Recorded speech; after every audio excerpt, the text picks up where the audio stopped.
Ahora sí, pues bienvenidos a este super taller de Arcadia México. Mi nombre es Miguel Cabrera. Estamos transmitiendo desde la Ciudad de México en una tarde templada, por fin, miércoles 9 de agosto 2023. Vamos a desglosar unos libros muy interesantes sobre inteligencia artificial y también a dialogar sobre este interesantísimo tópico que no es un tópico menor. Sí lo tengo que comentar así, da para muchísimas consideraciones. Aquí, bueno, pues estos talleres son un poco más breves de las otras clases y conferencias, pero les puedo garantizar que no por eso dejan de ser muy nutritivos. Entonces voy a abrir el PDF si están de acuerdo. Aquí lo tengo ya. Lo estamos abriendo. Y pues a iniciar, recuerden que estos PDF se pueden ir coleccionando. Son como una especie de coleccionables y tiene la información muy precisa sobre lo que vamos a compartir. Entonces, sin más, derecho a la carnita, porque hay mucho que se puede debatir sobre este tema interesantísimo por lo demás. Entonces vamos a concentrarnos en las diapositivas. Vean, hoy es miércoles 9 de agosto. Lo dividí en 3 secciones. Espero que en unos minutos más se unan las personas que también se inscribieron al taller. A veces llegan un poco tarde, pero pues aquí ya saben que se trata de compartir información y espero que se hayan preparado su cafecito. Yo ya fui por el mío, por cierto. Parte 1, vamos a hablar un poco de este libro que se llama Arquitectos de la Inteligencia, una serie de pláticas dirigidas por este especialista Martin Ford, un libro voluminoso. Aquí vamos a ver algunas puntadas, vámonos de lleno para que no nos retrasemos. Vean, vamos a ir comentando y leyendo. Libro de 2018 que comienza haciendo una descripción del concepto de Deep Learning. Ahí les puse en negritas para que vayan anotando el lenguaje más técnico, o aprendizaje profundo, una de las principales técnicas que se usan para especializar a una máquina en una habilidad. Dentro del Deep Learning o aprendizaje profundo se habla del aprendizaje supervisado, que sirve para que una computadora identifique un objeto y se ejemplifica con un gato. Es decir, todo lo que se requiere nada más para que una computadora sea capaz de identificar la forma. No obstante, la máquina desconoce el significado de la imagen de un gato, aunque la reconozca. Para ello se utiliza la técnica de aprendizaje de idiomas fundamentado o Grounded Language Learning, que es una forma de Deep Learning, donde las palabras y oraciones son asociados con imágenes, videos, etcétera, con posible utilidad para, por ejemplo, para los asistentes de celulares, el Siri, todo esto, ¿no? En este tipo de técnicas que son subtécnicas del Deep Learning. Vean, la célebre inteligencia artificial AlphaGo aprendió con la técnica del Deep Learning dicho juego. Hablamos del Go chino, observando las partidas. Lo mismo que AlphaZero en el campo del ajedrez. Aquí yo les pregunto a ustedes, ¿alguien conoce la historia de AlphaZero? No, Bueno, la verdad. yo les comento, es que soy muy fan del ajedrez, desde niño, ¿no? Entonces, sí, yo me acuerdo cuando iba a las casas de cultura y aprendí bastante ajedrez, y cuando yo era muy niño se hablaba de que en su momento esta computadora de IBM venció a Garry Kasparov, algo que se veía imposible. Aunque ustedes no lo crean, hace un tiempo nadie veía posible que una computadora, en ese momento se llamaba Deep Blue, le ganara al campeón de ajedrez, el mismísimo Garry Kasparov, ¿no? Ya ven que es súper famoso en la historia del ajedrez, de los máximos jugadores de todos los tiempos, junto con Bobby Fischer y recientemente Magnus Carlsen, que perdió su título, por cierto, y que haya perdido con una máquina era inconcebible, ¿no? Bueno, pues esto lo pongo porque a partir de entonces comenzó una lucha por el software de computación, que ya nos es más familiar, y el rey de todos estos softwares que juegan ajedrez, hasta antes de AlphaZero, era Stockfish 15. un programa, ¿no? Así de esos que luego se usan. Es muy interesante, porque lo que intento aquí hablarles es que ya incluso entre las propias máquinas compiten entre ellos, ¿no? Entonces hay torneos de máquinas contra máquinas, ya los humanos pues obviamente ya no pueden llegar a esos niveles de cálculo del ajedrez, y justamente la que vino a derrocar al rey del ajedrez ya no es humano, sino máquina Stockfish 15, pues fue AlphaZero, una inteligencia artificial de Google, que tenía otro modo de proceder y de calcular jugadas. Muy interesante, la verdad. Incluso hay documentales de toda la historia de Bobby Fischer contra esta computadora superpoderosa de la que le hablo, de IBM, Deep Blue, azul profundo. Es una historia maravillosa. Podría hablar algunas horas nada más de ese tema. Pero bueno, entonces ya unos años más tarde se desarrolló la otra computadora, el otro software, AlphaGo, y es diferente a los otros softwares, porque la diferencia es que estos softwares de AlphaZero, por ejemplo, escriben su propio código, así como ChatGPT escribe su propio código de manera autónoma. Mucha gente piensa que son personas las que están detrás de los últimos avances de IA. No es así. Ya la propia IA escribe su propio código y se automejora, por así decirlo. Eso es muy interesante. Vean, la limitación evidente, por supuesto que hay limitaciones, del aprendizaje profundo, del deep learning, es la especialización de la computadora en habilidades muy específicas. Es decir, no saben más que jugar ajedrez o jugar tal partida o hacer una acción particular y delimitada, ¿no es cierto? Además de esta limitación, se habla del sesgo político, vean, que se puede crear a través de la recolección de datos, lo que puede crear predicciones con carga ideológica según sea el caso. Entonces aquí, los que no conozcan cómo nos manejamos con las diapositivas, la información en rojo es la que encontramos con mayor información, con mayor preponderancia geopolítica, porque acuérdense que todo esto se desprende de los cursos que hemos visto. Y recuerden ustedes, y en esto sí quiero ser muy enfático, no es lo mismo un libro como este en manos del público general o de a pie, lo digo con todo respeto, que en manos de nosotros que ya traemos training geopolítico. Cambia la hermenéutica, cambia la explicación o los comentarios. Entonces, sí es otra manera de percibir las cosas. Por eso es muy importante siempre afianzarlo en lo que hemos visto en los cursos.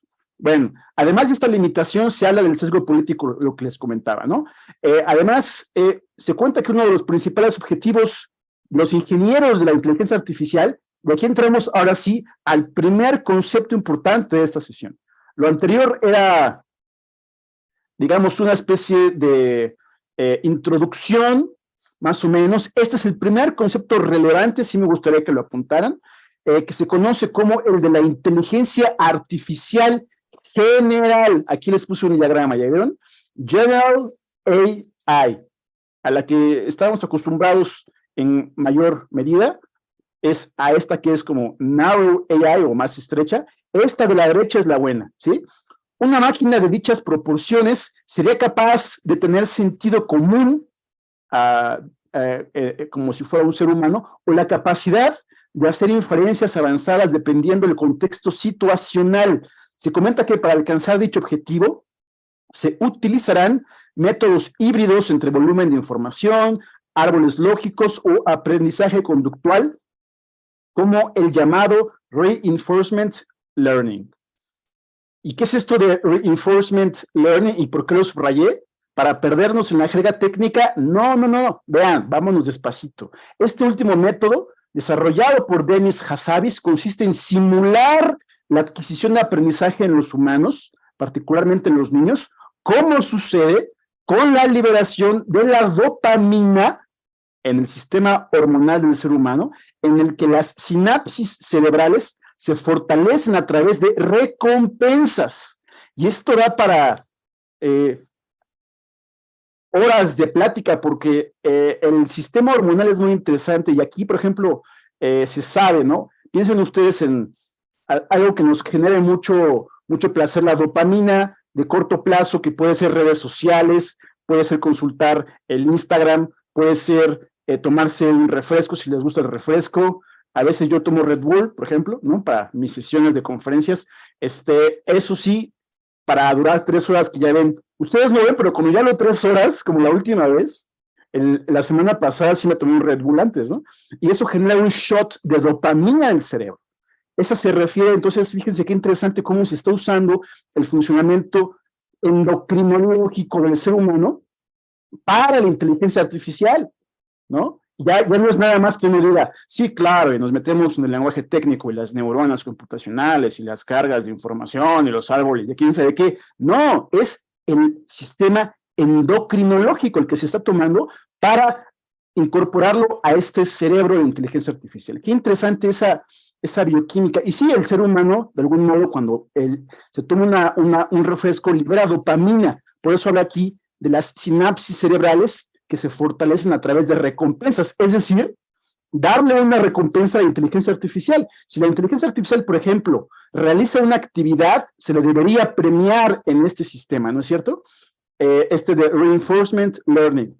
Y se suma este método a otros como los de aprendizaje de exploración, que es como nosotros cuando nos vamos a perder al bosque, junto con el deep learning, se podría conseguir la inteligencia artificial general. A ver si me entendieron lo que quise decir, la idea central de esta diapositiva es la siguiente. La limitación del deep learning hace que una inteligencia artificial se especialice en una actividad como ganarle en ajedrez a un ser humano o a otra computadora. Con los sistemas o métodos híbridos, como los que acabo de describir, en sumatoria con el deep learning, se espera ampliar la capacidad de la inteligencia artificial para lograr esta inteligencia artificial general, y aquí este cuadrito más o menos lo dice, ¿no es cierto? Hacer múltiples tasks, tareas, y que aprenda continuamente, ¿no es cierto? Y ya vimos que también de manera independiente, que es justamente lo que pasa con ChatGPT en gran medida, ¿no? Todavía dependerá quizás de ciertas actualizaciones, pero en gran medida están escribiendo su propio código, eso es impresionante.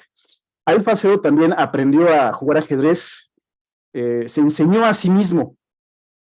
Bueno, sigamos entonces, y nota de Arcadia, México, recordar la singularidad, ¿se acuerdan de la primera sesión del curso Introducción a la Geopolítica? Esperada para 2030, la singularidad, como lo llaman los ingenieros de estos temas, es que para 2030 la inteligencia artificial va a superar a la inteligencia humana. Por eso le llaman la singularidad, una especie de Big Bang o algo así. Bueno, esto es muy interesante porque no se suele decir este concepto que les puse en rojo.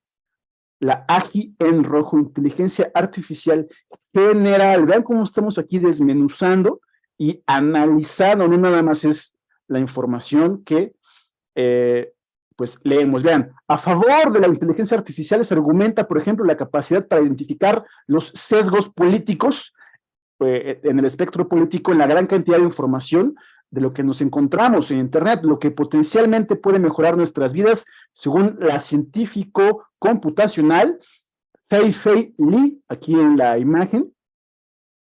Hay mucha gente muy talentosa en todos estos temas, de todas partes del mundo, por cierto. Un momento, por favor, déjenme, cierro esto de acá.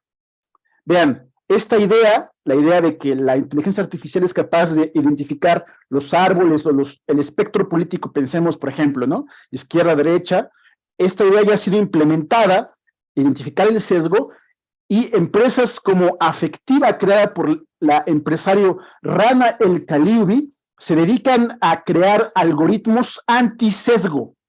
Por ejemplo, para calificar para un puesto de trabajo, los candidatos ahora más bien ya no tienen que ir a las oficinas, envían videos que esta inteligencia artificial procesa, ayudando a identificar su lenguaje corporal y habilidades para responder preguntas, para encontrar el sesgo, ¿no? Y el antisesgo, por así decirlo, ¿no es cierto? Y en el caso de Afectiva, pues puede ser, por ejemplo, para contratar más personas. En el campo del espectro político podría ser para encontrar noticias, digamos, software para encontrar noticias de cierto espectro político. Según Ray Kurzweil, alto ejecutivo del rubro de ingeniería en Google, no estamos muy lejanos en el tiempo para la existencia de nanorobots que puedan circular dentro de nuestro sistema sanguíneo, con lo que podría mejorar nuestro sistema inmune, prolongar nuestras vidas o conectar nuestros cerebros a Internet. Pues ahí está, lo dice Ray Kurzweil, ingeniero de altos vuelos de Google. Vean, asimismo se habla de las virtudes o gran potencial de la inteligencia artificial en el sector médico, como por ejemplo, entrenar a las máquinas para detectar tumores u otras enfermedades psicológicas, como la depresión, también para la psicología, ¿no? E igualmente se habla de sus virtudes en proyectos de investigación científica. Este sí me interesa. Bueno, todo me interesa, ¿no? Pero este particular lo usaría yo más, como el proyecto Semantic Scholar, dirigido por Oren Etzioni, que ayuda a los investigadores a encontrar la información adecuada dentro de cientos o miles de ensayos científicos. Que no lo he checado porque no he tenido tiempo, pero ahora que esté mañana quizás me meto a la página, vean, es una inteligencia artificial gratuita y ahí seguramente vamos a encontrar algo sobre geopolítica. A ver qué papers por ahí aparecen interesantes, pues para probarla, ¿no? Y ya les cuento cómo me fue. Interesante. Bueno, entonces, vean, se menciona por otra parte las desventajas, como el hecho de que la IA se puede convertir en un arma. Se dan como ejemplos los ejércitos de millones de drones que podrían programarse para atacar blancos específicos, como personas o colectivos que ya se usan. Por supuesto, esta foto es reciente de la guerra en Ucrania. No es que este libro es de 2018, todavía no había guerra en Ucrania. Pero vean, ahí está cómo se puede implementar. Se corre el riesgo de caer en una carrera armamentística por alcanzar la más efectiva IA, semejante a la carrera por el desarrollo de la bomba atómica. Y vean, está en rojo. Esto sí merece un comentario especial, porque ya ven ustedes que está de moda el tema de Oppenheimer, ¿no? Y la película de la bomba atómica. Pues muchos analistas de la película dicen que más bien ahí es, entre otras cosas, un mensaje subliminal de que la carrera armamentística actual es justamente la de la inteligencia artificial, ¿no? Entonces, pues obviamente que en eso estamos. La verdadera bomba atómica del siglo XXI va a ser quién va a controlar la inteligencia artificial. Y por eso esto es importante a nivel geoestratégico. Vean, otro modo en que se puede militarizar la IA es la creación de publicidad orientada, bueno, más bien propaganda, orientada a influir en el voto de los ciudadanos. Esto ya sucedió en el caso de Cambridge Analytica, empresa que usó los datos de las personas en Facebook para ayudar la campaña de Trump en el 2016. ¿Y por qué está en rojo? Bueno, aparte de que es obvio por la parte de las votaciones, aquí sí les tengo que hacer yo una pregunta. A ver, ¿quién se acuerda, si tomaron notas del curso de introducción, quién se acuerda de qué es una guerra de quinta generación? Lo mencionamos. ¿Qué es una guerra de quinta generación? ¿Alguien lo recuerda? Guerra en las redes sociales, en nuestros espacios más íntimos, por así decirlo. Muy bien, Joel. Sí, es el nombre técnico y es una subderivación también del concepto de guerra híbrida, en donde ya todos estamos, aunque no seamos soldados, estamos jugando como parte de los cambios políticos, ya sea que estemos en redes sociales o que se usen la demografía, se usen las preferencias sexuales, etcétera, para cambiar la correlación de fuerzas en los diferentes orbes políticos que hay. Y entre esas está, por supuesto, la IA, y ahí está el caso de Cambridge Analytica, o sea, traducción, así como las finanzas están militarizadas, también así el Big Data está militarizado. Eso es lo que quiero que entiendan, y eso es parte del concepto de guerra de quinta generación en la que nos encontramos. Todos estamos en guerra ahorita. Estamos en guerra. Es la actualización del concepto de la guerra civil mundial de Carl Schmitt, lo vimos en el curso. Otro ejemplo de militarización de la IA es la desaparición de muchos de los empleos, vean también, esto lo dice el autor, desaparición de muchos de los empleos convencionales, lo que incentivará la implementación del salario básico universal. Entonces ya incluso que exista el desempleo es parte de la militarización. Del mismo modo en que en su momento fue muy novedoso que parte de la guerra en las intervenciones de Estados Unidos en Medio Oriente fuera usar Twitter, por ejemplo, ¿no? Y la CIA los dejaba usar Twitter. Antes de eso, pues nada más se conocía en las intervenciones cinéticas, clásicas, podríamos llamar, ¿no? Por ejemplo, piensen en todas las intervenciones militares de Estados Unidos en el siglo XX.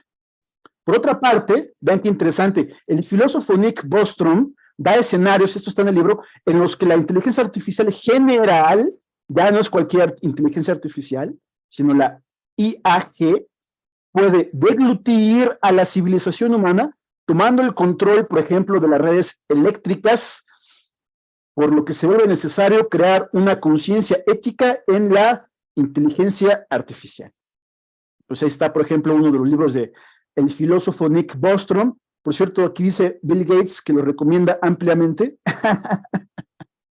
Bueno, pues por algo, ¿no? Que nos está advirtiendo de lo que viene, ¿o qué? Bueno, en fin, vean, pues claramente sí tiene que haber un tipo de conciencia ética y moral en estos ámbitos. Y tenemos que luchar por eso, no podemos dejar que se quede completamente desregulada. Eso depende, pues, también de los ciudadanos. Bueno, entonces, a ver si seguimos, vean.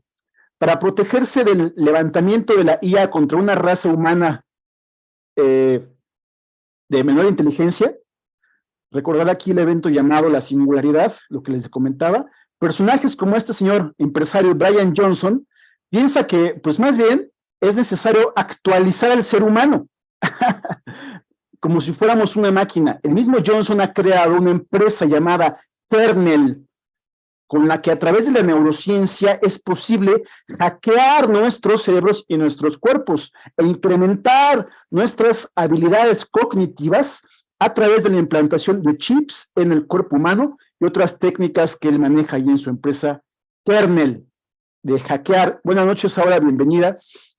Buenas noches. De hackear nuestro cuerpo y quizás nuestro código genético, no lo sé. Bueno, eso es en lo que respecta a este libro dirigido por Martin Ford. Muy interesante. Obviamente que si ustedes quieren leerlo, pues ahí también, para que se claren unas cuantas horas más de lo que aquí podemos llegar a abarcar. Vamos entonces de lleno a la parte 2, donde vamos a ver este libro escrito por dos autores. El primero es muy célebre, el segundo no lo conocía, Kai-Fu Lee, un experto en temas de inteligencia artificial chino, por supuesto, y el otro, Chen Qiufan, que más bien es un escritor de ciencia ficción. Entonces es interesante porque va haciendo como una narrativa literaria, pero Kai-Fu Lee le da la parte realista, ¿no? Entonces es como una especie de juego entre literatura, pero que ya vimos que irónicamente pues no es ficción, ¿no? Es la literatura, ese es un juego interesante, ¿no? Es ficción que no es ficción.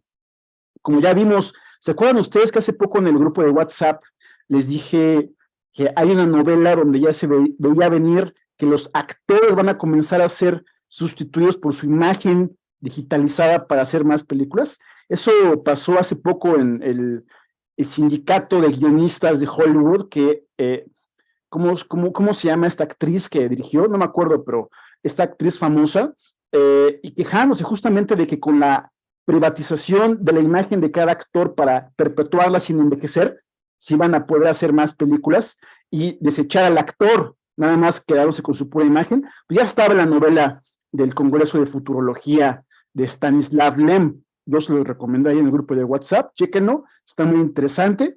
¿Qué quiero decir? Pues que la ficción ya vimos que no es ficción. Pero bueno, entonces vean, libro de 2021, muy reciente, se trata de una mezcla de ficciones literarias con exégesis científica.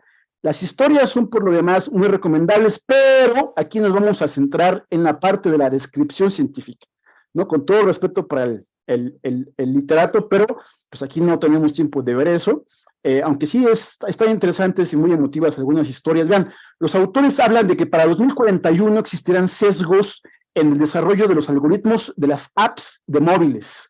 Bueno, eso ya vimos que coincide con el libro anterior. La protagonista de una historia en Mumbai, India, una sociedad de castas o estamentos, por ejemplo, dice, se enamora de un chico de un estamento inferior. Es una historia ahí ubicada en la India, ¿no? Esta sí la puse porque sí me gustó.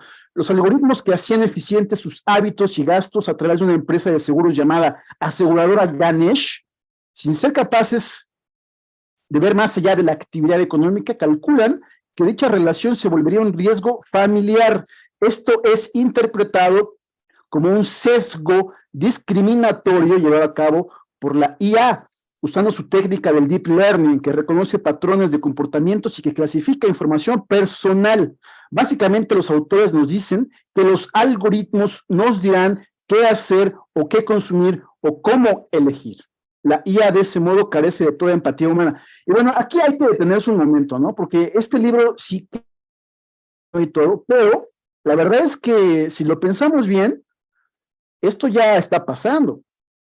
Y ni siquiera los algoritmos, el celular ya nos indica, estamos de algún modo, es mi humilde percepción, no sé qué piensen ustedes, pero es lo que yo he pensado y se los comparto, si estamos de algún modo ya condicionados como los perros de Pavlov, ya suena la notificación y ahí vamos, ¿no? A contestar. Entonces ya es el mismo celular, no me refiero a WhatsApp, me refiero a los miles de notificaciones de las páginas que nos llegan. Ya estamos condicionados a que si vibra el celular, suena el celular o aparece ahí la lucecita, vamos a ver qué es lo que está pasando. Entonces esto, según yo, ya está sucediendo, pero aquí la aclaración o la precisión importante es justamente el sesgo discriminatorio por parte de la inteligencia artificial, que no es empática, en este caso con la historia de esta persona en India que se enamora de una persona de otro estamento. Ya ven que allá son sociedades de estamentos, como para intentar clarificar o ejemplificar este hecho, ¿no es cierto? Bueno, vean, digo, no todos los que se metieron al grupo de WhatsApp pudieron ver lo que les envié al principio, pero aquí lo vamos a ver. Ahorita se los envío justamente. Dice, en otra historia se hace una crítica al relevante concepto de deepfake, otro concepto importantísimo. Ven que hablábamos de la inteligencia artificial general, este es otro de altas proporciones. A través del personaje ficticio Amaka, quien es forzado a programar un video deepfake contra un prominente político de Nigeria. En dicho video, el político aceptaría su deshonroso comportamiento. Si el experto se negaba a configurar este video, él mismo sería vilipendiado en un deepfake, mostrando al protagonista besando a otro hombre en un club nocturno.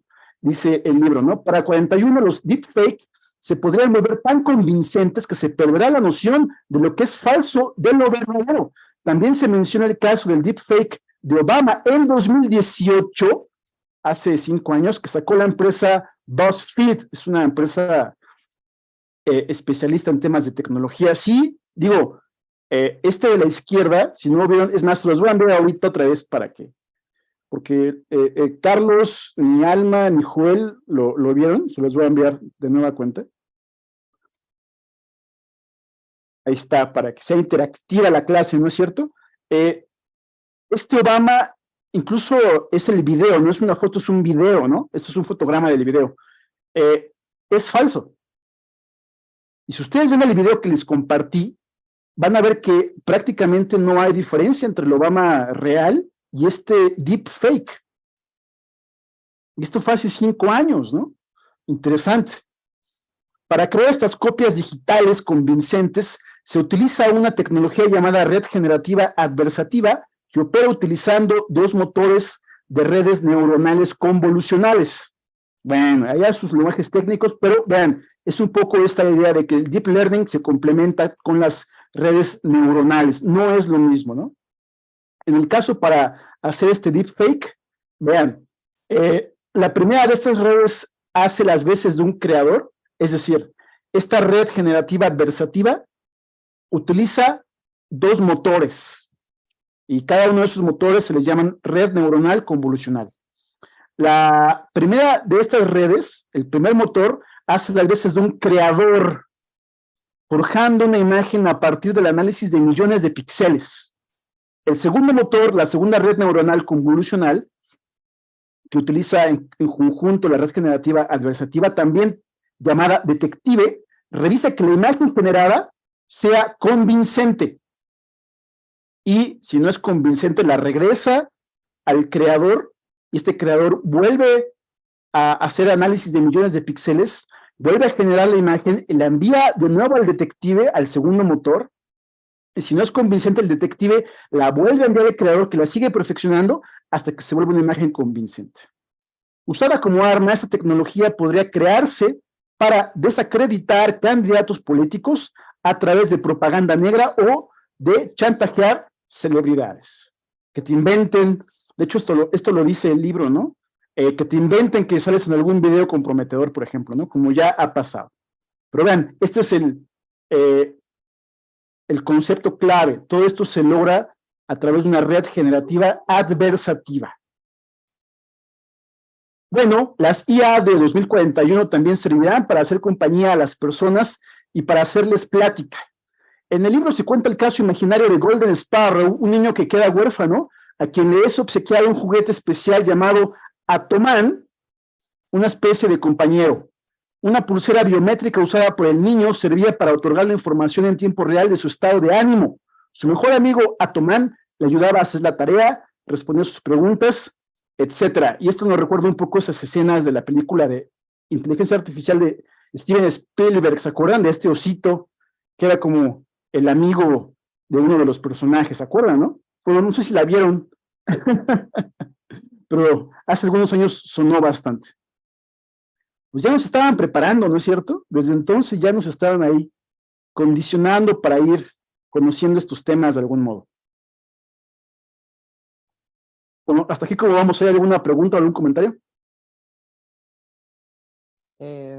No, bueno, sí, un comentario acerca de la inteligencia artificial y su incapacidad hablando de la historia de los que se amaban, cómo nuestras emociones y sentimientos pues se alojan en el sistema límbico, ¿no? Entonces, Así es. si todo esto, si la inteligencia artificial pues no tiene esa capacidad, ¿cómo podrían solucionar esto los que están avanzando en esto? O sea, es muy intrigante, a mi parecer. Ahorita vamos o sea, ¿te refieres a los que programan esas computadoras? Sí, ¿cómo se puede llegar a ese nivel de decir, ok, estas personas se aman? ¿Cómo puede sonar exagerado? ¿Cómo una inteligencia artificial más allá de em, acumular información y seguir avanzando y procesar, sino que una inteligencia artificial pueda sentir emociones o sentimientos como tal? Sí, muy buena pregunta. De hecho, eso lo vamos a ver en unos momentos más, hay unas diapositivas más adelante, pero hay muy buenas críticas a que se pueda llegar a ese nivel. Ahorita vamos a verlo, y tiene que ver incluso con la película de Oppenheimer, que ya veis que está de moda, ¿no? La platicamos en el grupo de WhatsApp. Bueno, entonces vamos a seguir, pero ahorita vamos a ver con mayor profusión lo que tú comentas. Vean, de manera realista, inventos como uno de Google que le puso Transformen, háganme el favor. En 2017 pueden ser los primeros pasos para una IA capaz de dialogar de manera convincente con un ser humano.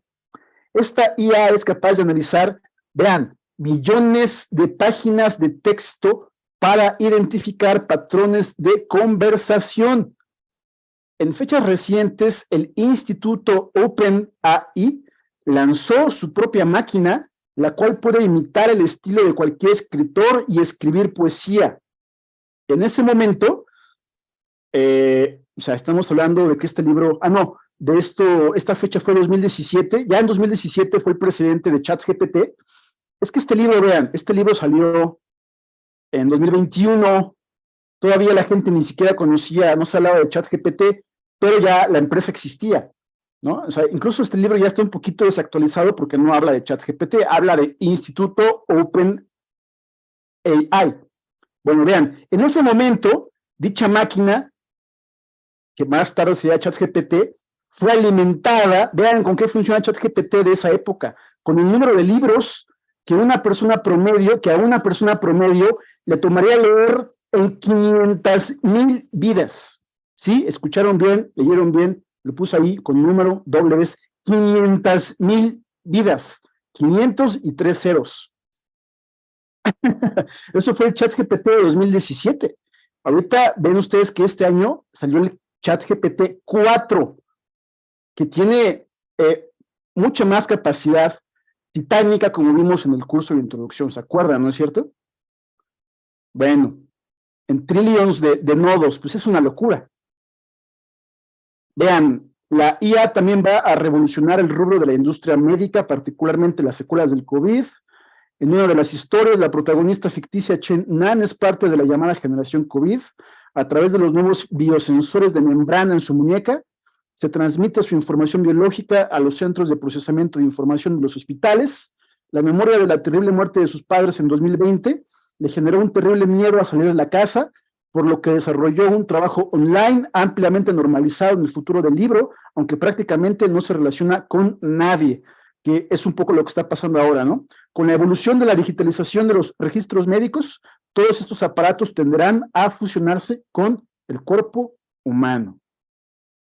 Por otra parte, el desarrollo de la tecnología llamada extra realidad, XR, que se usará para entrenar soldados, practicar cirugías a distancia o recrear personalidades de la historia antigua para los salones de clase a través del uso de lentes especiales, pues empieza a aparecer.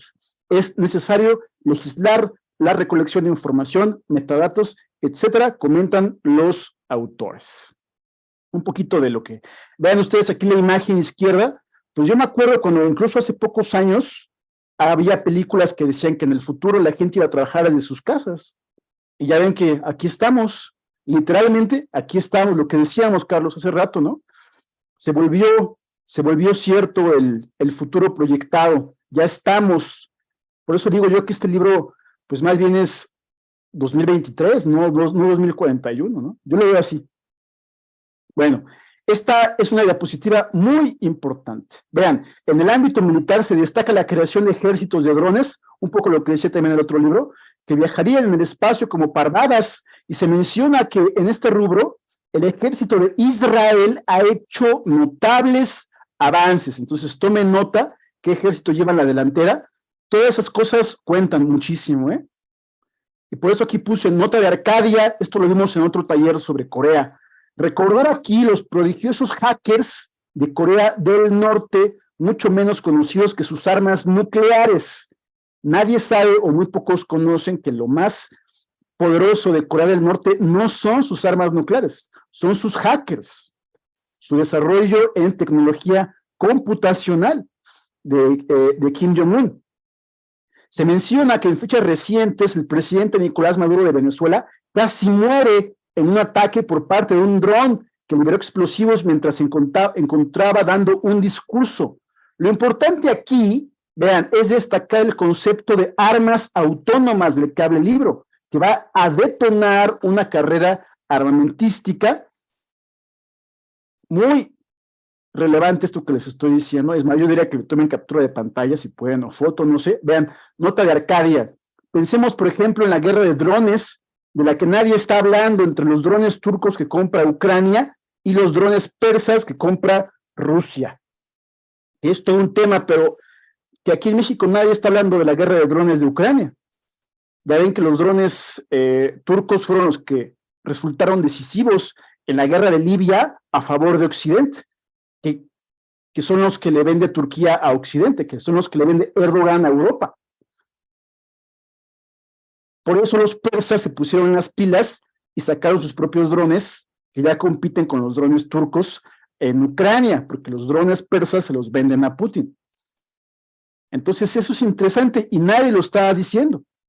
La guerra de drones, pues aquí en México invisibilizada. Bueno, vean, los avances en este tipo de armas autónomas, ese es el concepto clave, armas autónomas, va de la mano, y está en rojo, está en rojo, va de la mano del desarrollo de la computación cuántica. Nota de Arcadia. Hoy en día se experimenta con isótopos de litio para crear los chips cuánticos, así se llaman, que utiliza la computación cuántica, particularmente el isótopo llamado litio 6. Entonces, si ven la cadena, las armas autónomas que detonan una carrera armamentística que se da gracias al desarrollo de la computación cuántica, segundo momento, que se da gracias al isótopo del litio 6. Entonces, no es nada más que el litio tenga que ver con los semiconductores que ya conocemos o para los coches celulares, también es para las armas autónomas. Todo lo que sea autónomo, no piloteado, digamos, ¿no? Entonces, vean ustedes cómo esto toma una dimensión geopolítica preponderante. Y aquí en la imagen les puse, esta es la foto de una computadora cuántica de IBM que se llama Q. Pero la importancia del litio, eso es lo que quiero que se queden con esta diapositiva, la importancia del litio para la computación cuántica y, por lo tanto, para la carrera armamentística vigente de las armas autónomas. Sí, Aurora, levantaste la mano. Sí. ¿Por qué se llama litio 6? Ah, bueno, eso sí ya tiene que ver con los químicos, no sabré decirte, pero es el que identifican. Lo que yo sé es que hay dos isótopos de litio, litio 6 y litio 7. Pero bueno, los químicos saben, pero esto no se sabe mucho, es particularmente el litio 6. Esa es la cadena, armas autónomas, computación cuántica y litio. Ahora, sí. Perdón. Ahora a mí la duda que me surge es que, o sea, las películas que se inventaron, bueno, que se crearon antes de todo esto que saliera a la luz, ¿fue porque ya existía esta información para hacer todo esto o fue ciencia ficción simplemente?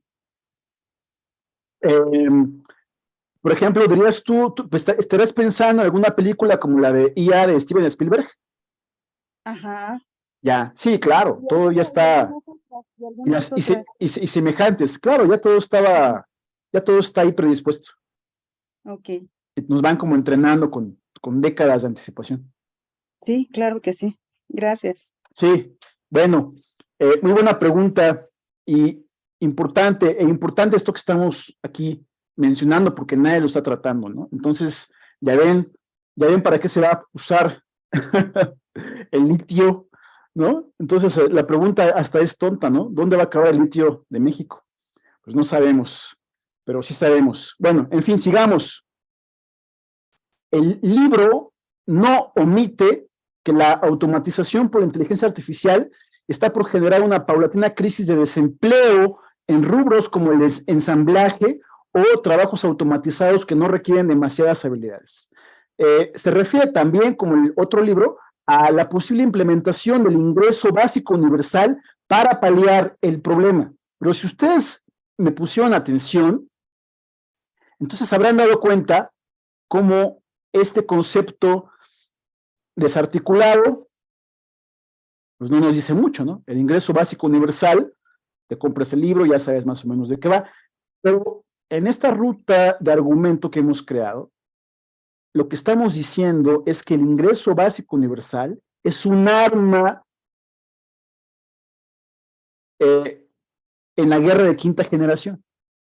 Lo vimos, lo estamos entendiendo, del mismo modo en que el dólar también está militarizado. Es decir, crear pobreza en un país deliberadamente a través de estos instrumentos. Interesante, ¿no? Entonces ya es un arma disfrazada hasta de cura. Vean ustedes qué interesante. Pues son guerras de quinta generación, ya no tienes que bombardear países, nada más basta con quebrarlos, como sucedió con el caso de Grecia y la crisis de 2008. ¿Se acuerdan que vimos la metástasis? Las finanzas militarizadas, como hablaban en su momento Barnett, Koripko y James Rickards. Bueno, vean, los trabajos de dirección de proyectos o pensamiento abstracto y estratégico van a sobrevivir. ¿Qué trabajos van a sobrevivir? Pues varios, entre ellos dirección de proyectos, los CEOs, también los de pensamiento abstracto, filosofía y el pensamiento estratégico. Híjole, me salvé. Pues ahí está, estudiemos geopolítica y más aquí con Miguel Cabrera en Arcadia, México. Los trabajos donde se canaliza la empatía y la compasión humanas van a comenzar a ser mejor pagados. El libro habla del concepto de la optimización de la felicidad a través de la IA, y se sugiere que la IA solo será capaz de atender las necesidades humanas básicas o hedonistas de la llamada jerarquía de las necesidades del psicólogo Abraham Maslow, que implementó o creó en 1943. Es decir, la inteligencia artificial, con todos sus prodigios, pues no satisface al ser humano como ser humano. En la cúspide de dicha pirámide se encuentran el amor, la autoestima o la seguridad, que da la autorrealización. Y aquí les puse la pirámide de Maslow. Vean hasta abajo el alimento, el sueño, y ahí están las otras, y hasta arriba el liderazgo, la confianza, la autoestima. Entonces, qué interesante cómo esto da para pensar también en el ámbito de las quizás nuevas enfermedades psicológicas de los próximos años, que va a generar de algún modo, creo yo, estos temas. Es decir, la inteligencia artificial es nada más una parte, no es el todo, aunque lo quieran vender como el todo, y aquí los autores de algún modo lo están señalando. Interesante. Y bueno, ya para acabar vamos a la parte 3 y la parte final. Ya vimos los dos libros. Ahora vamos a explorar un poco en la pregunta, quizás esto se relaciona con lo que comentabas, Joel. Vean, yo estos temas no soy nuevo, ya llevo 15 años investigándolos. Incluso yo les prometí, esto también se los voy a compartir, la UNAM me publicó un librito, que aquí lo tengo, pero se los paso, donde ya hablaba yo de la tecnopolítica, ¿no? De la tecnopolítica. Y no es por vanidad, pero lo voy a leer para que vean de qué va. El autor habla sobre la influencia de la tecnología en la historia y la economía, compara el desarrollo del Internet y las redes sociales con el desarrollo del lenguaje. Es posible hablar de territorios virtuales con sus comunidades, donde existen instancias de autoridad y control que instauran las condiciones donde esa segunda piel o segundo cuerpo, el cuerpo virtual que utilizamos en la web, nuestro avatar, aparece vulnerable a prácticas violentas. Asimismo se proponía yo en ese momento, y lo propongo todavía, para librarse el uso de las facultades estéticas y creadoras. Entonces, ¿qué podemos hacer ante esta casi inevitable distopía? Lo pensamos en ese momento, hubo un coloquio de redes sociales, las humanidades estéticas y creadoras, el arte, la sensibilización, pero bueno, ese fue el Miguel de hace 15 años. Lo publicaba en 2013, pero lo escribí como en 2010, una cosa así. Que ya pasaron, ¿qué? 13 años, ¿no? 13, bueno, por 2 años más, casi 15. Bueno, entonces vean ustedes a qué me refiero. Estas ideas, por cierto, así es, Joel, pues prácticamente estamos ya está peor que 1984, ¿no? Desde un punto de vista de crítica distópica. Y desde un punto de vista, pues, oligárquico, pues estamos en el momento de mayor esplendor tecnológico. Depende cómo se vea. Ahora sí que de la moda, lo que te acomoda. Pero bueno, vean, este término de tecnopolítica se parece un poco al de Pepe Escobar, solo que él sí escribió todo un librote, el mío fue un pequeño librito, donde él le llama el tecnofeudalismo. En este libro maravilloso, brillante, Pepe Escobar, que de hecho yo se los compartí, si recuerdan ustedes, fue el material de la última sesión del curso que tomamos, de este autor de origen brasileño, pero que habla justamente de este tecnofeudalismo en el que estamos. Y aquí hay unas páginas muy interesantes que les puse. Vean qué bien empieza citando al poeta Ezra Pound, muy erudito Pepe Escobar. Pero vean, aquí estamos justamente haciendo una crítica al mundo del post-COVID, ¿no? Aquí lo menciona él. Dice, conforme el tiempo va pasando o implosionando, desde entonces no podemos siquiera comenzar a imaginar las consecuencias de la ruptura antropológica. Vean qué bonito cómo lo define, de la ruptura antropológica causada por el SARS-CoV-2. un mundo nuevo, es que por eso me gusta Pepe Escobar, porque es muy inteligente.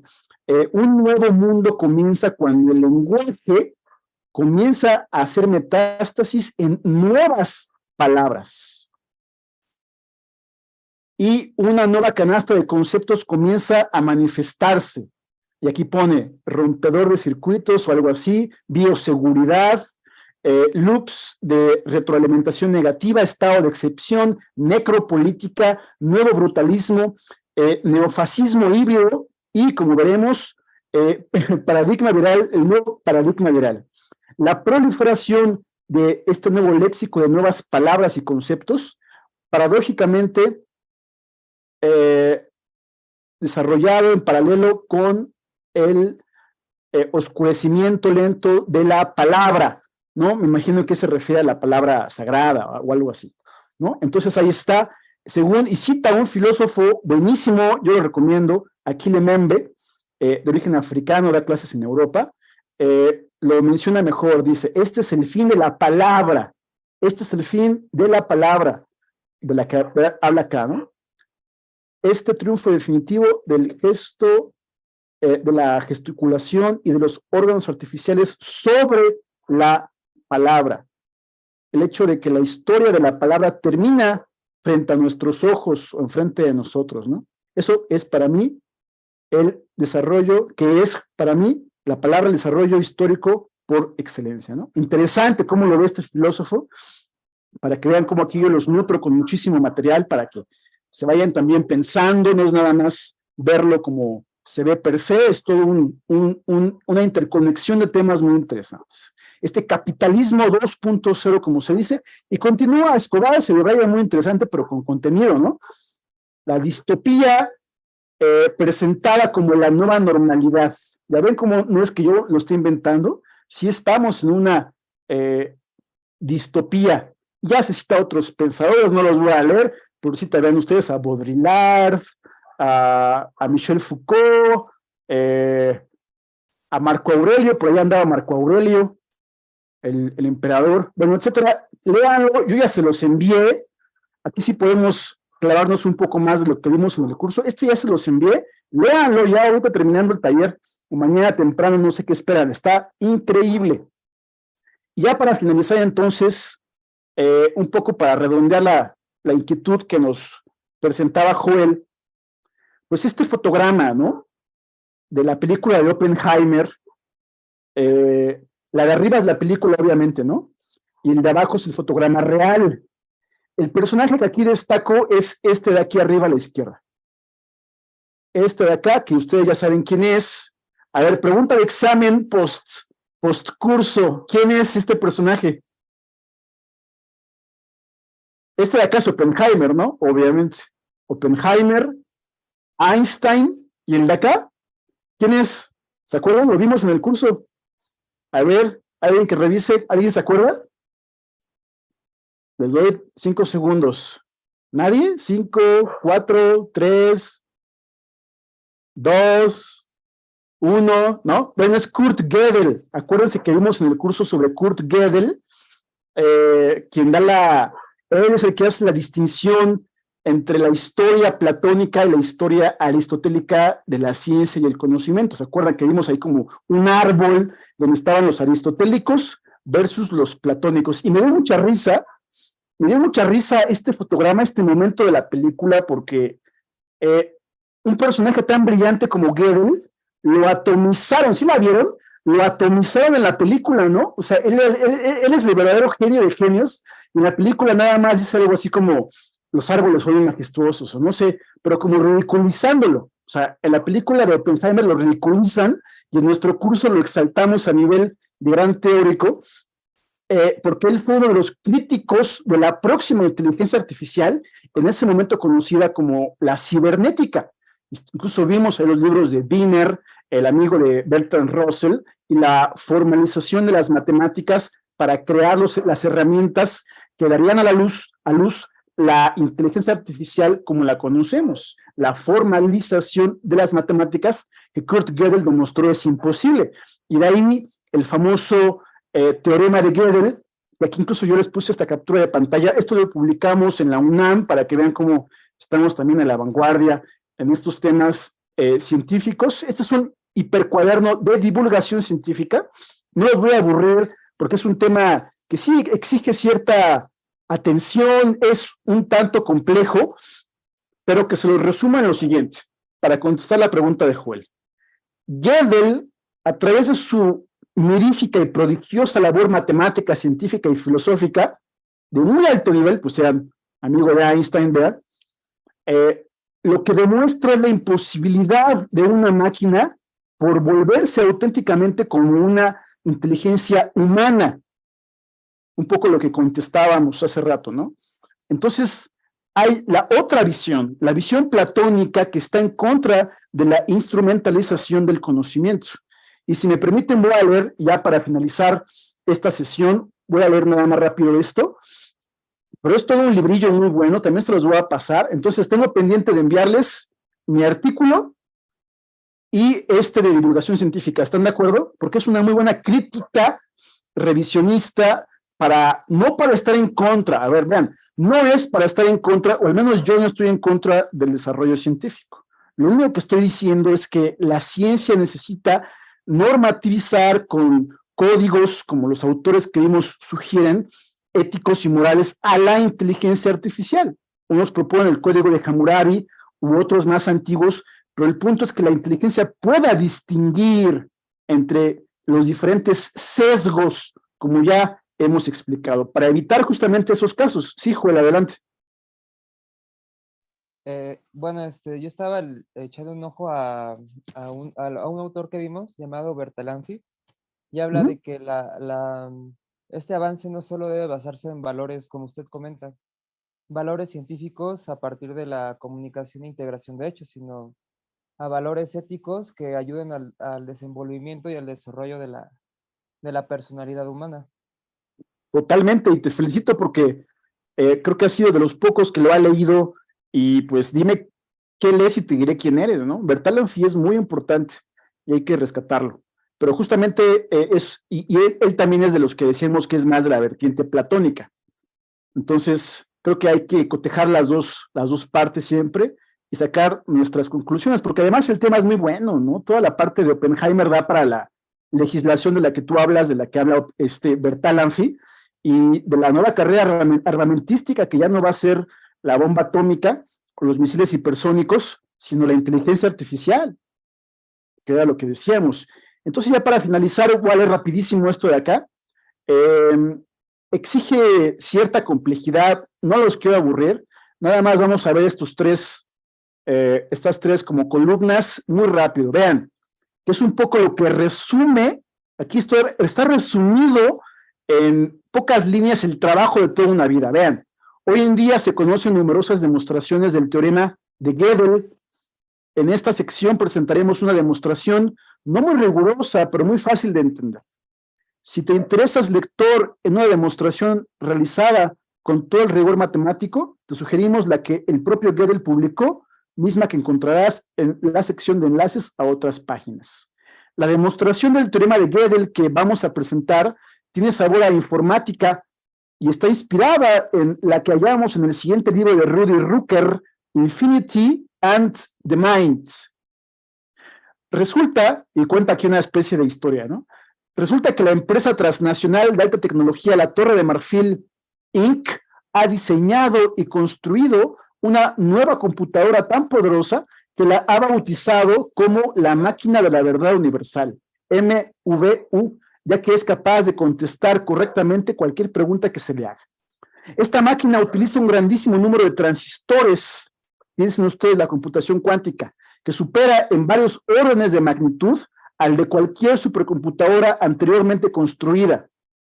La máquina realiza una inmensidad de operaciones lógico-matemáticas por segundo.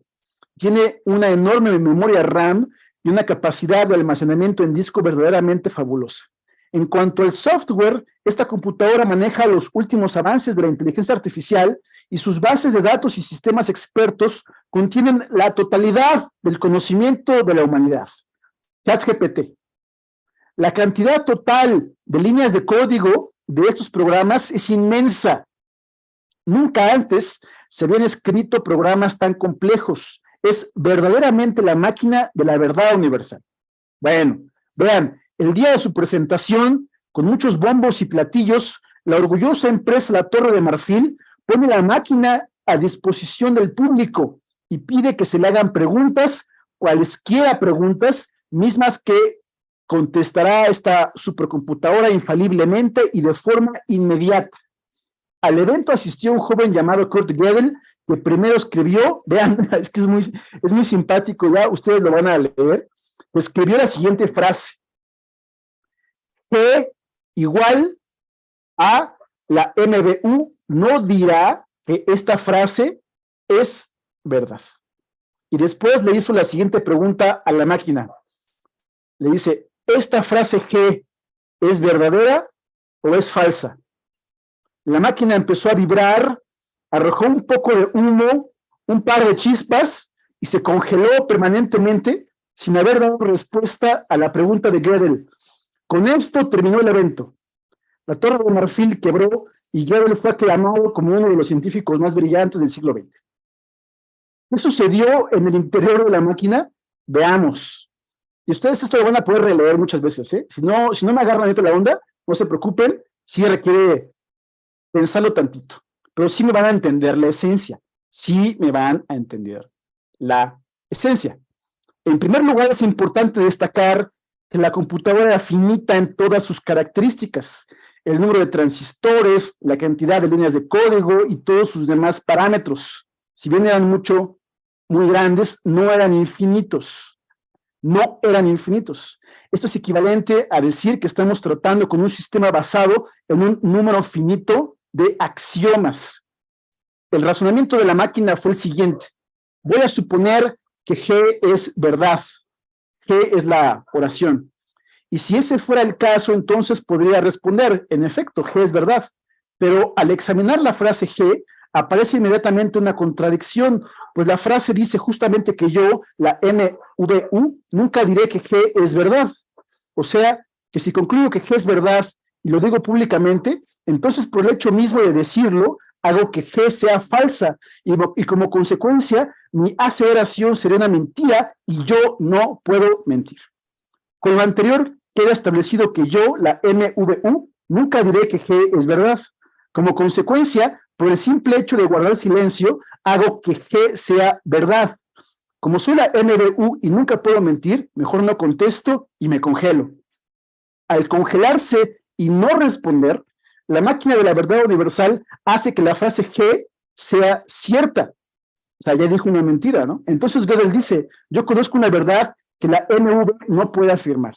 Yo sé que la frase G es verdadera, pero la máquina es incapaz de decidir si G es verdadera o es falsa. Por lo tanto, la máquina no es verdaderamente universal. Además, no importa si le aumentan sus transistores y sus líneas de código 1 millón de veces, pues la máquina nunca podrá decidir sobre la verdad o falsedad de la frase G. Y luego dice aquí, la demostración que acabamos de presentar no tiene el rigor que las matemáticas requieren. Sin embargo, Gödel fue capaz de encontrar para cualquier sistema axiomático finito una ecuación polinómica compleja cuya solución existe sí y solo sí, G es verdad.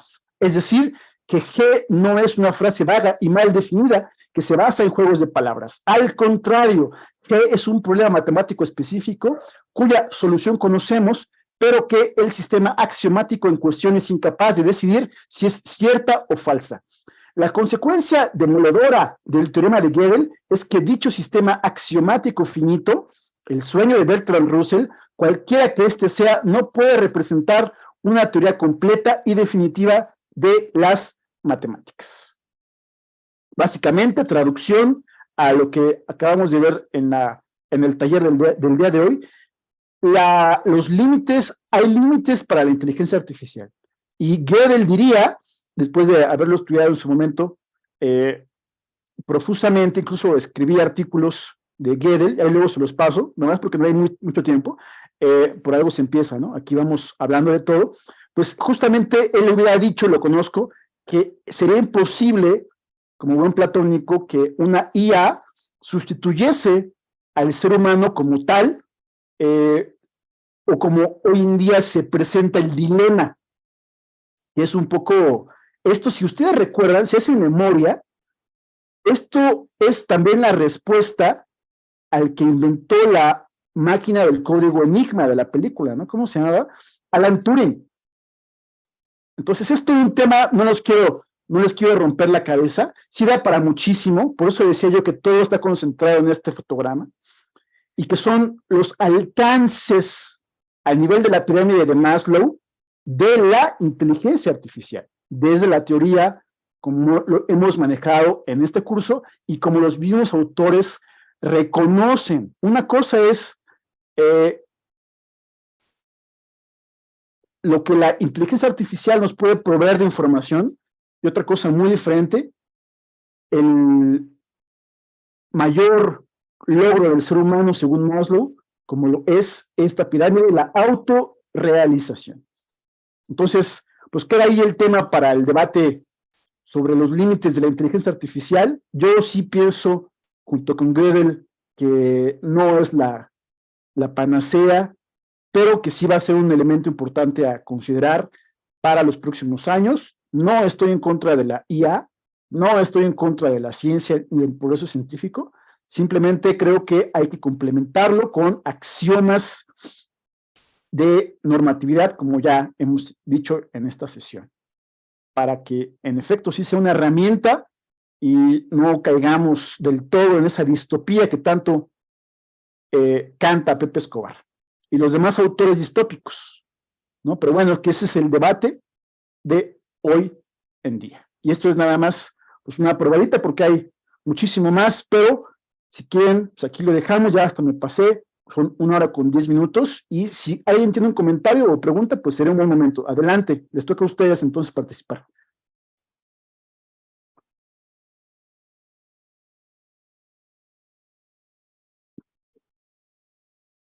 ¿Hay a poco nadie quiere decir nada? Si hablamos de Oppenheimer. Bueno, yo me quedé con una idea muy, muy interesante. A ver. Es que esto no solo abarca como vimos, la inteligencia artificial abocada a lo militar o al avance científico, sino que se evoca principalmente a cosas como la sociedad y la psicología, cosas más interesantes, bueno, para mí, y cómo sin darnos cuenta podemos estar, eh, no sé, de alguna manera pensar que solo sirve la inteligencia artificial para avances en ramas de la ciencia muy específicas, pero no nos estamos dando cuenta que va o puede afectarnos por medio de lo que consumimos diariamente, no solo la comida, sino las ideas, la telenovela, no sé, cualquier cosa, ¿no? Cómo va a ir afectando directamente a la psicología de las personas. Sí, pues es algo que tenemos que seguir debatiendo, y hay muchos libros, ¿no? Hay muchísimos sobre este tema. Aquí nada más dimos una introducción. Yo siempre estoy en la introducción. Bueno, pues es que, ¿qué hacemos, no? Ni modo que me quede aquí hablando 3 horas, ¿no? Si a la hora ya estamos cansados, ¿no? Yo me canso también de exponerlos, pero sí, pues quizás más adelante profundicemos en las consecuencias psicológicas de la inteligencia artificial, que es un tema maravilloso. Hay quienes está este autor que no he leído, no he tenido tiempo, que ya recomendamos, que ya comentamos, que es más de esta vertiente platónica, Jonathan Haidt, ¿no? Que tengo pendiente, y pues que son temas que sí merecen pues seguir desarrollando, porque va en la interrelación con la geopolítica, con la economía, con lo que se verá para las nuevas sociedades en 20, 30 años, ¿no? Y que ahorita pues ya están haciendo ruido porque ya estamos en la distopía, ¿no? Entonces, si ahorita ya estamos en la distopía, ¿cómo será después? ¿Cómo será ese arreglo multipolar? Porque bueno, la inteligencia artificial es un elemento más, pero no olvidemos el Islam. Es que nadie está hablando de ese tema. Vean, haciendo la sumatoria, Kissinger dijo, quien controle el agua y alimentos va a controlar el siglo XXI. Putin dijo que el que controla la inteligencia artificial, ahí hay que agregar también los hidrocarburos, como ya se sabe, ¿no? Y el Islam.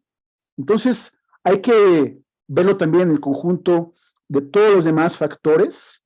Y sí, por supuesto, no perderse en los algoritmos.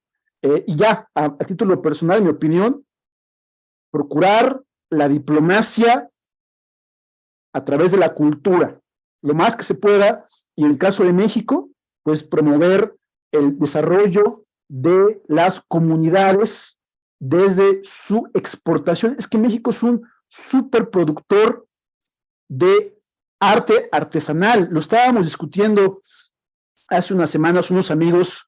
Tengo un amigo, por cierto, que es ahí conocido de Pepe Escobar, que está estudiando que ya estudió, hizo su doctorado en Alemania, de mis amigos, ¿no?, que están por allá en Europa, y estábamos de acuerdo con eso. La especificidad de México es, en gran medida, su diplomacia cultural. Entonces, si no nos ponemos las pilas en su integración con estos otros rubros, en el desarrollo de la tecnología, pues no vamos a ir a ninguna parte, ni la 4T, ni nada, ¿no? Entonces, pues yo lo dejaría ahí. No sé si hay algún otro comentario. Si no, ya para finalizar. Sí, cómo no, Miguel, te felicito, una explicación muy amplia. Vemos la utilidad de la inteligencia artificial y los peligros que tiene no regularla adecuadamente. En cuanto a tu último comentario, yo estoy convencido que México, o nosotros como mexicanos, solo podemos cambiar el rumbo si como ciudadanos participamos activamente en lograr cambiar nuestra realidad, todos los horrores que se han cometido ante la gran riqueza que tiene México. México debería ser un país de primer mundo y de los primeros. Desgraciadamente, pues no es así, pero mucha culpa la tiene la sociedad, que ha permitido pues dejar la política en manos de políticos, ¿no? Los inteligentes, los que saben, dicen no me meto en eso porque es un lugar escabroso que no lleva a ningún lugar más que a la corrupción. Y entonces le dejamos el lugar a esas personas para que participen y se sirvan con la cuchara grande. Hasta ahí la dejo. Gracias. Gracias a ti, Carlos. Todo un tema. Y pues sí, vamos a darle seguimiento respecto a lo que en México sucede. Pues por eso estamos en Arcadia, México, ¿no? Y particularmente yo diría que el seguimiento muy interesante que hemos hecho a través del concepto de los MINTS, M-I-N-T-S, el acrónimo: México, Indonesia, Nigeria, Turquía y Sur Corea. Entonces, pues vamos a seguirle dando seguimiento, estudiando el caso de cómo le hizo Sur Corea para llegar al lugar que tiene tecnológicamente y todo lo que hemos visto. Entonces, pues les agradezco muchísimo su asistencia, quienes están ahorita: Carlos, Alma, Aurora, Joel, y se nos fueron por ahí un par de personas, pero pues estamos en contacto en el grupo de WhatsApp. Ya saben, estos temas son apasionantes y sí merece la pena verlos con esta óptica de Arcadia, México, digo yo, y pues seguir la plática y el debate enfocado, por supuesto, en los temas que nos atañen, ¿no?, del temario de los cursos. Y pues sigo a sus órdenes. Si no hay más intervenciones, entonces pues en este momento termino la sesión y dejo de grabar en la nube. Les agradezco muchísimo. Les voy a enviar el PDF que vean, se los voy a enviar. Y pues que viene la próxima sesión, el próximo taller sobre el pensamiento de Harari. Ya voy a sacar entonces la invitación y sigamos en contacto. Gracias por asistir. Les envío un muy cordial saludo. Que descansen. Buenas noches. Sí, buenas noches. Gracias.